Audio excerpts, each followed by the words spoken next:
ఉత్తరంలో ఉన్న గ్రామస్తులందరికీ మీ అందరికీ నా వందనాలు. ఈరోజు దేవుని ఆధారం మీతో కొన్ని విషయాలు చెప్పాలని తలంచుతున్నాను. కీర్తన 127 కీర్తన, సొలొమోను రాసిన 127 కీర్తన చెప్పాలనుకున్నాను. దాంట్లో 5 వచనాలు ఉన్నాయి. 5 వచనాల్లో 4 అంశాలు మీకు చెప్పాలనుకున్నాను. 127 కీర్తన 1వ వచనం, యెహోవా ఇల్లు కట్టించిన యెడల దాన్ని కట్టువారి ప్రయాసము వ్యర్థము. ఇందులో ఏమనుందంటే, యెహోవా ఇల్లు కట్టించిన యెడల దాన్ని కట్టువారి ప్రయాసము వ్యర్థము. అంటే దేవుని కృపను లేని యెడల మనం కష్టపడి ఇల్లు కట్టినా అది వ్యర్థమే, అది ఎక్కువ కాలం నిలబడదు. అలాగే దేవుని కృప ఉంటే మనం కట్టే ఇల్లు ఎక్కువ కాలం నిలబడుద్ది. అయితే రాజైన దావీదు తను యెరూషలేములో యెహోవా మందిరమును కట్టించడానికి తన మీద దేవుని కృప ఉంది, కానీ మందిరం కట్టించలకు తన మీద దేవుని చిత్తం లేదు. అయితే దేవుడు జ్ఞాని అయిన సొలొమోనుకి దేవుని కృప ఆయన మీద ఉండడం వలన దేవుని మందిరము యెరూషలేములో కట్టబడింది. అలాగే అదే వచనంలో మనం చదువుతుండగా, నేను చదువుతున్నాను, మీరు వినండి. యెహోవా పట్టణంను కాపాడిన యెడల దాన్ని కాయువారు మేలుకొని వ్యర్థం. పట్టణంలో ఎవరు కాపాడాలండి? యెహోవా కాపాడాలి. యెహోవా పట్టణం కాపాడకపోతే దానికి కావలవారు మేలుకొనున్నా అది వ్యర్థమని దేవుడు చెప్తున్నాడు. అలాగే సొదొమ గుమొర్ర అనే 2 పట్టణాలు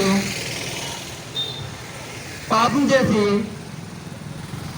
దేవుని కృప పొందుకోలేకపోయింది. వారు పాపం చేశారు, దోషం చేశారు. అయితే దేవుడు వారిని హెచ్చరించినప్పుడు వారు ఏం చేశారంటే, వారి పాపాలు ఒప్పుకోకుండా, దేవుని దగ్గర పశ్చాత్తాపడకుండా దేవుణ్ణి అంగీకరించలేదు. అయితే వారి మీద దేవుని కాపుదల లేదు. ఇందులో దేవుని కాపుదల కనిపిస్తుంది. మొదటి వచనంలోనే, యెహోవా పట్టణంలో కట్టని యెడల దాన్ని కావలవారు మేలుకొని ఉండుట వ్యర్థము. దీంట్లో దేవుని కాపుదల కనిపిస్తుంది. సొదొమ గుమొర్ర వారు ఘోరమైన పాపం చేశారు. అయితే దేవుడు వారిని హెచ్చరించినప్పుడు వారు వెనకకుండా ఆ పాపం చేస్తూ దేవుని ఆజ్ఞని తిరస్కరించారు. అందువలన వారి మీద దేవుని కాపుదల లేకపోవడం వలన ఆ 2 పట్టణాలు అగ్ని గంధకాలతో కాల్చబడింది. అలాగే నినివే వారు కూడా పాపం చేశారు. అయితే దేవుడు వారి మీదకి ఉగ్రత పంపిస్తానన్నప్పుడు వారి పాపాన్ని ఒప్పుకొని దేవుని దగ్గర పశ్చాత్తాపడి వారు ఉపవాసం ఉండి గోడ కట్టుకోవడం వల్ల దేవుడు వారిని క్షమించాడు. అలాగే దేవుని కాపుదల వారి మీద ఉండడం వలన వారు దేవునందు భయభక్తులు కలిగి ఉన్నారు. అలాగే మూడవదిగా, ఇప్పుడు దాకా మనం 2 అంశాలు తెలుసుకున్నాం. మొదటిది దేవుని కృప, రెండవది దేవుని కాపుదల. అలాగే మనము చదువుతుండగా 127 కీర్తనలో 2వ వచనం చదువుతుండగా దాంట్లో ఇలాగ రాయబడి ఉంది, మీరు వేకువనే లేచి చాలా రాత్రి అయిన తర్వాత వండుకొనుచు కష్టార్జితము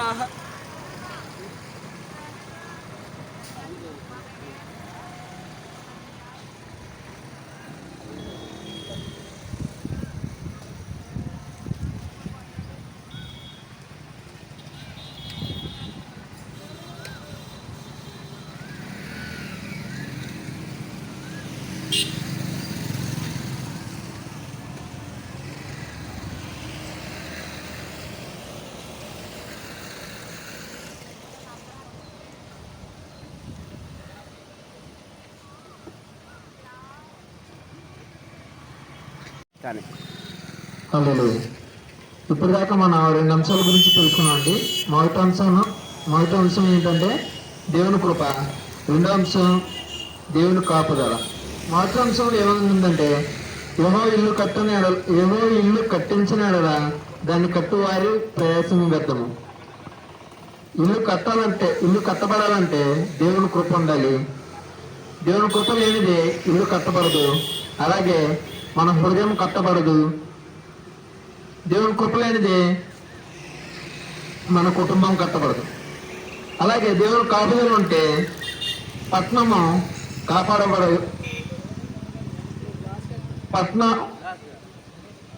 దేవుని కాపుదల ఉంటే సొదొమ కుమార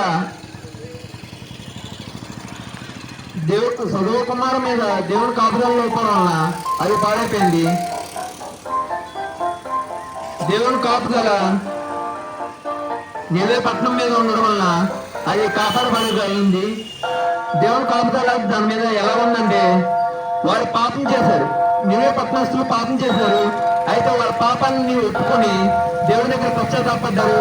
దేవుడు వారిని క్షమించాడు. ఆ పట్టణం మీద కాపుదల ఇచ్చాడు. అలాగే మనం ఇప్పటిదాకా 2 అంశాల గురించి తెలుసుకున్నాం. 3వ అంశం ఏంటంటే పోషణ, దేవుని పోషణ. 2వ వచనము కీర్తన 127 కీర్తన 2వ వచనం నేను చదువుతున్నాను. మీరు వేకువనే లేచి చాలా రాత్రి అయిన తర్వాత పండుకొనుచు కష్టార్జితమైన ఆహారమును తినుచునుట వ్యర్థమే. దేవుడు ఏమని చెప్తున్నాడంటే మనం ఉదయం నుంచి రాత్రి వరకు కష్టపడి మనకు కష్టపడిన దానికి కష్టార్జితం వచ్చిన తర్వాత ఇంట్లో సమాధానం లేకుండా ఎంత బోధన చేసినా అదంతా వ్యర్థమని దేవుడు చెప్తున్నాడు. అలాగే హగ్గయి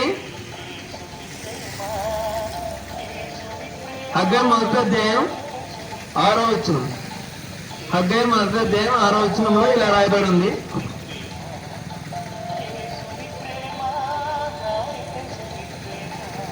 మీ ప్రవర్తనను గురించి ఆలోచించుకోండి. మీరు విస్తారంగా విత్తినను కొంచెమే పండును. మీరు భోజనము చేయుచున్నను ఆకలి తీరిపోయినది.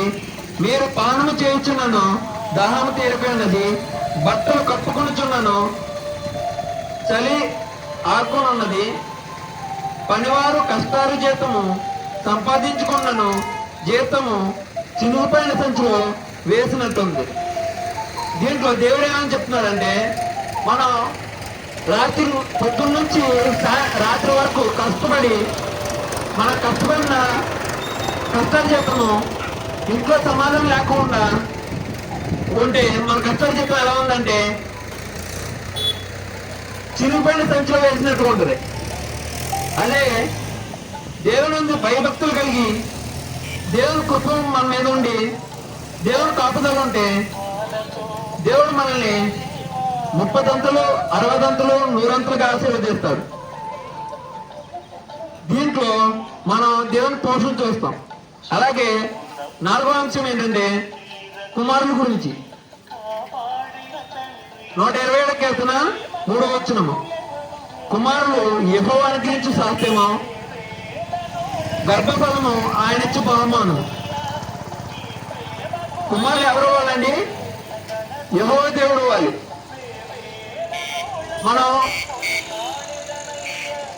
మన సాధ్యాన్ని సాకారు కోసం మనం చూసుకుంటాం.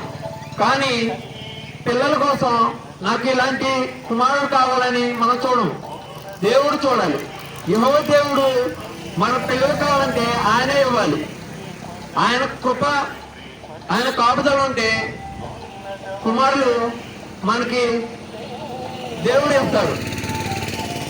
అలాగే ఇప్పుడు దాకా మనం 4 అంశాలు చూసుకున్నాం. మొదటిది దేవుని కృప, రెండవది దేవుని కాపుదల, మూడవది దేవుని పోషణ, 4వది కుమారులు. అయితే ఇప్పుడు దాకా 4 అంశాలు చూసుకున్నాం. ఇప్పుడు తల్లిదండ్రులైన మీరు పిల్లల బాధ్యత, పిల్లల్ని ఎలాగా నడిపించాలి, దేవుని యందు ఎలాగ నడిపించాలి, వారిని దేవుడి వైపు ఎలా తిప్పాలి, దాని గురించి మీరు వారికి తెలియపరచాలి. మొదటిగా తల్లిదండ్రులైన మీరు మీ బిడ్డలకు దేవుని వాక్యాన్ని నేర్పించాలి. ద్వితీయోపదేశ కాండము 6వ అధ్యాయము 6వ వచనము. ద్వితీయోపదేశ కాండము 6వ అధ్యాయము 6వ వచనము. నేను చదువుతాను, మీరు వినండి.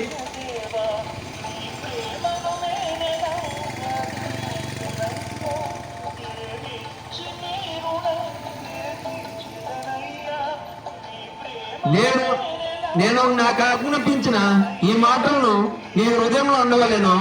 నీవు నీ కుమారులకు వీటిని అభ్యసింపజేసి నీ ఇంట్లో కూర్చున్నప్పుడు త్రోవను నడుచున్నప్పుడును, పండుకున్నప్పుడును, లేచినప్పుడును వీటిని గురించి మాట్లాడవలను. సూచనగా వీటిని చేతికి కట్టవలెను. అవి నీ కన్నుల నడుమున బాసుము వలె ఉండవలేను. దేవుడు ఏం చెప్తున్నాడంటే, తల్లిదండ్రులైన మీరు కుమారులకి ఏమని చెప్పాలంటే దేవుని వాక్యం అని చెప్పాలి. ఎప్పుడెప్పుడు ఎక్కడెక్కడ చెప్పాలంటే, మీ పిల్లలు దేవుని వాక్యాన్ని వారికి చెప్పినప్పుడు దేవుని వాక్యం వారికి ఎక్కడ ఉండాలంటే వారి హృదయంలో నాటబడి ఉండాలి. వారికి తల్లిదండ్రులు మీరు బిడ్డలకి ఎప్పుడెప్పుడు వాక్యం చెప్పాలంటే, వారు కూర్చున్నప్పుడు దేవుని వాక్యం చెప్పాలి. వారు త్రోవను నడిచినప్పుడు దేవుని వాక్యం చెప్పాలి. పండుకున్నప్పుడు వారికి దేవుని వాక్యం చెప్పాలి. అలాగే లేచినప్పుడు వారికి దేవుని వాక్యం చెప్పాలి. అంటే ప్రతిదినము ప్రతి క్షణము వారికి దేవుని వాక్యం వారికి చెప్తా ఉంటే వారు దేవుని నుంచి తొలగిపోరు. అలాగే రెండవది, దేవుని యందు భయభక్తులు కలిగి ఉండడం పిల్లలకి నేర్పించాలి. తల్లిదండ్రులైన మీరు దేవుని యందు భయభక్తులు కలిగి ఉండడం పిల్లలకు నేర్పించాలి.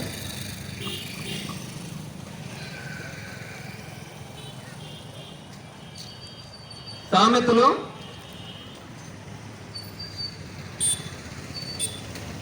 22వ అధ్యాయము 6వ వచనము. బాలుడు నడవలసిన త్రోవను వారికి నేర్పము, వాడు పెద్దవాడైనప్పుడు దాని నుండి తొలగిపోడు.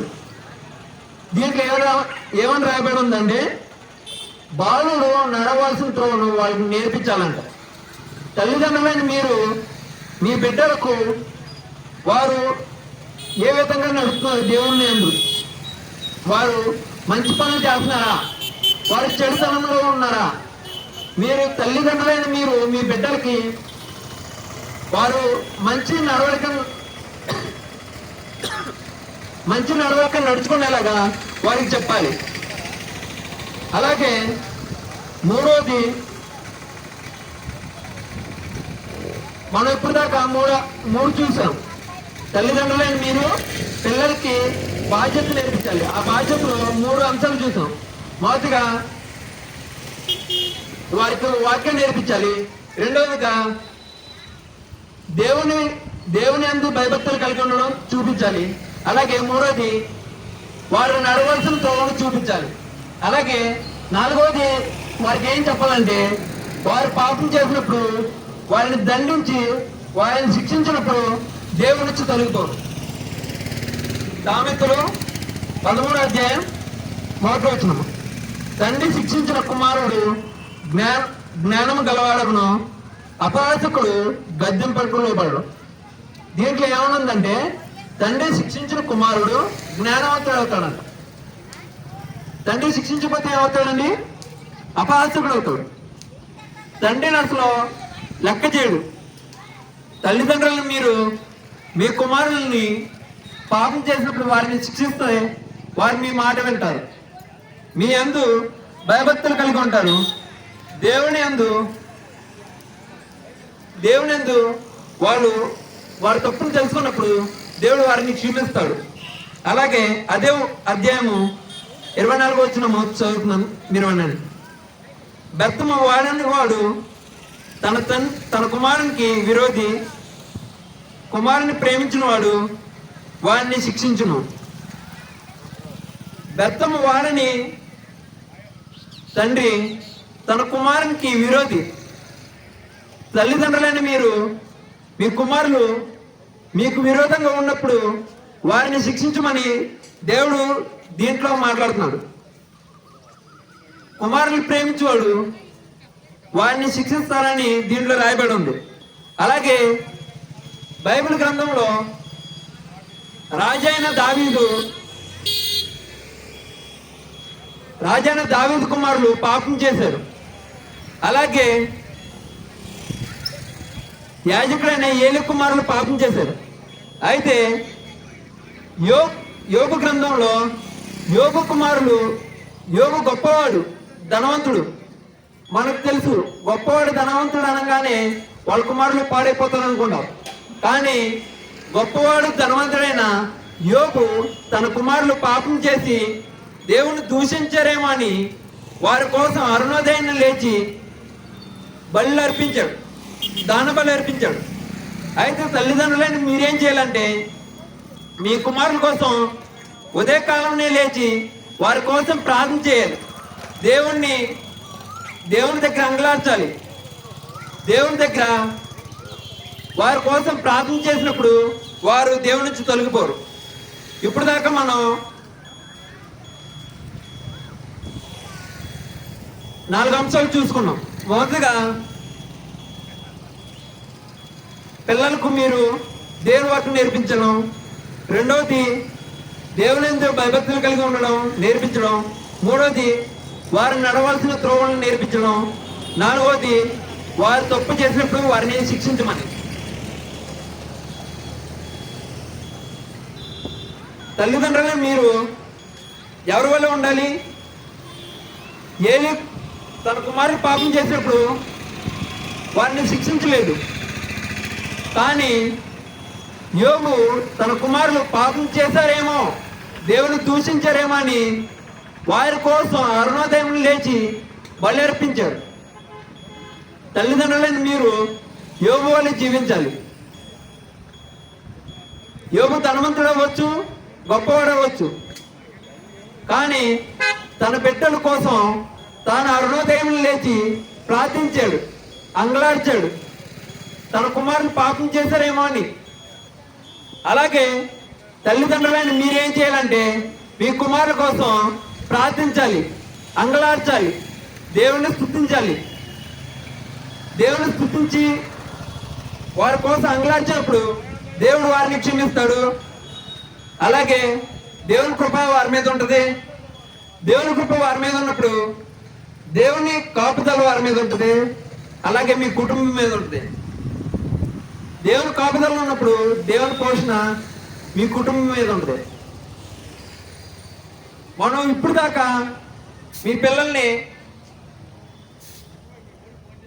వారిని దేవుని యందు భయభక్తులుగా పెంచలేదేమో. ఇప్పుడైనా వారిని దేవుని యందు భయభక్తులుగా ఉండేలాగా పెంచుదాం.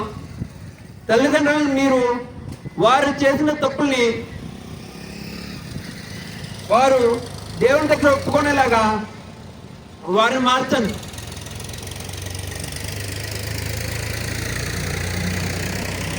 దేవుడు ఇచ్చిన వాక్యాన్ని దీవించుగాక. ఆమె దీంట్లో ఏమైనా తప్పుంటే క్షమించండి. హల్లెలూయా.